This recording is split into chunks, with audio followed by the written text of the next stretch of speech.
Hello again, everyone. This is American Idioms, part 114. This is part 114 in my American Idioms series, and like the others, I'll present 5 idioms to you numbered 566 to 570. But first, I'll give you a chance to guess their meanings. Then I'll give you the answers along with an additional example for each new idiom. I also recommend that you pause the video at each question to give yourself some extra time to think of the answers. So, are you ready? Okay, here we go. Number 566. The fine print. And the example is, you should never sign a contract without reading the fine print. Can you guess the meaning?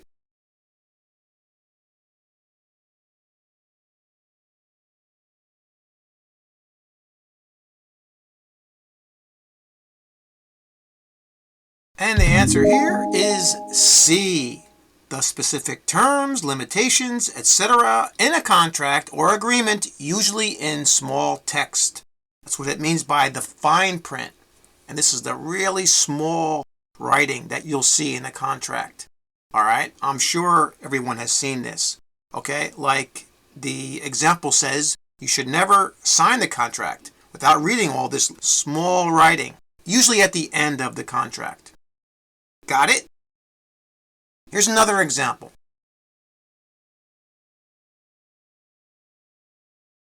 I couldn't believe how much interest I would have had to pay on my loan if I hadn't read the fine print in the contract.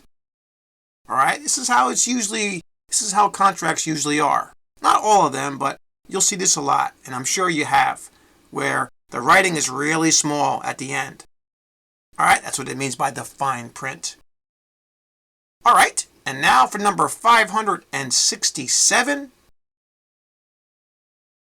Take something under advisement.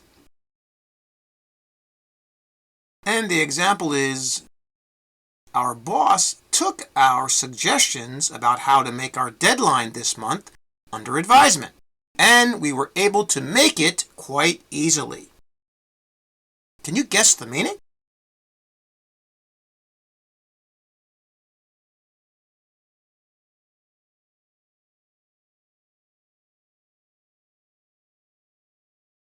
And the answer here is C. Something that is considered carefully. That's what it means if you take something under advisement. You consider it carefully. Like in our example, this person's boss took their suggestions and considered them carefully, and they were able to make their deadline. Okay? He or she took their suggestions under advisement. Here's another example.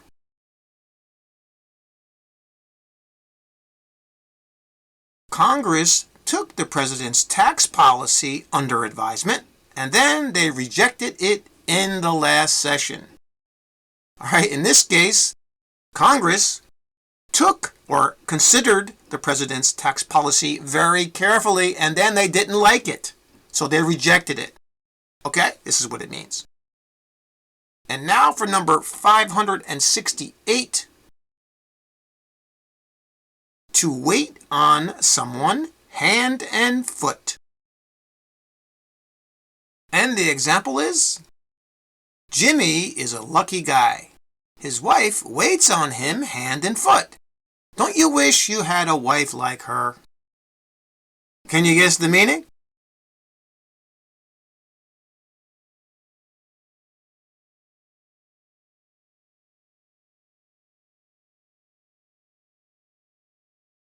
And the answer here is A. To serve someone very well, attending to all personal needs. That's what it means if you wait on someone hand and foot.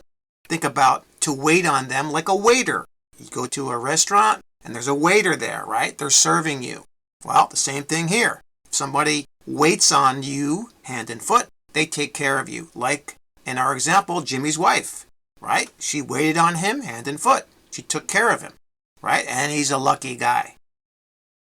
Here's another example.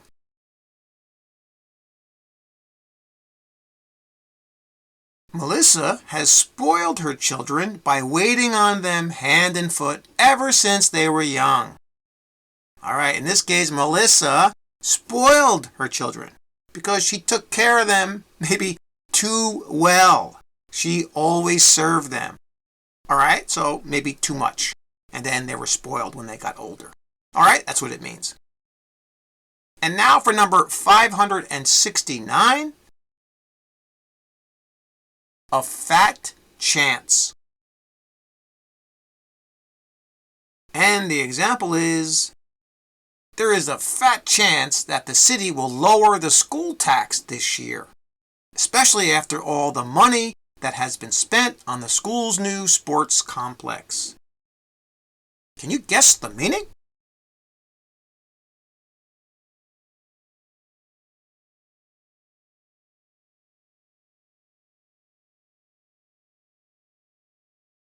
And the answer here is B, said of something that is unlikely to happen. So this is said sarcastically, like fat chance. It actually means just the opposite. There's a thin chance, or it is very unlikely that something is going to happen. Like in our example, where the person is mentioning that the city is not likely to lower the school tax because they spent all the money that they had, or a lot of money, on this new sports complex, right? So there's not a good chance. So, said sarcastically, there's a fat chance. Got it? Here's another example.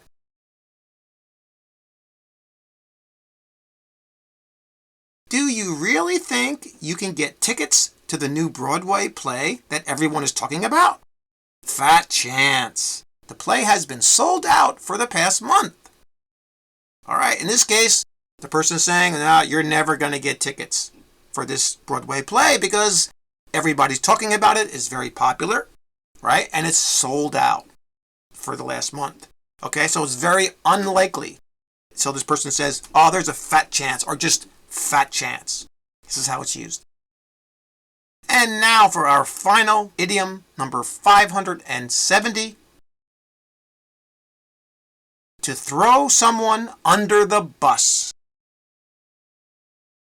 And the example is, the mayor is known to throw his staff under the bus every time he makes a mistake. Can you guess the meaning?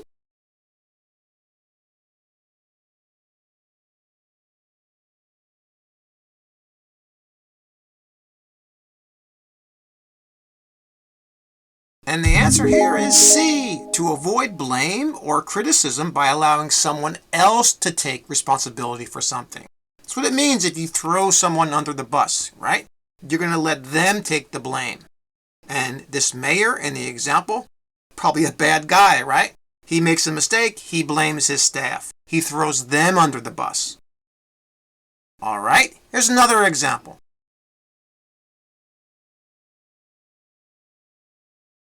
I am always the one who gets thrown under the bus every time our team misses a deadline at work.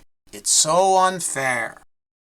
All right, so this person's complaining that how unfair it is that they always take the blame for everyone else, right? They get thrown under the bus. Got it? That's all for this video. Thanks again for subscribing, and please like and share the video to support the channel. And remember what I always say, keep practicing. See you next time.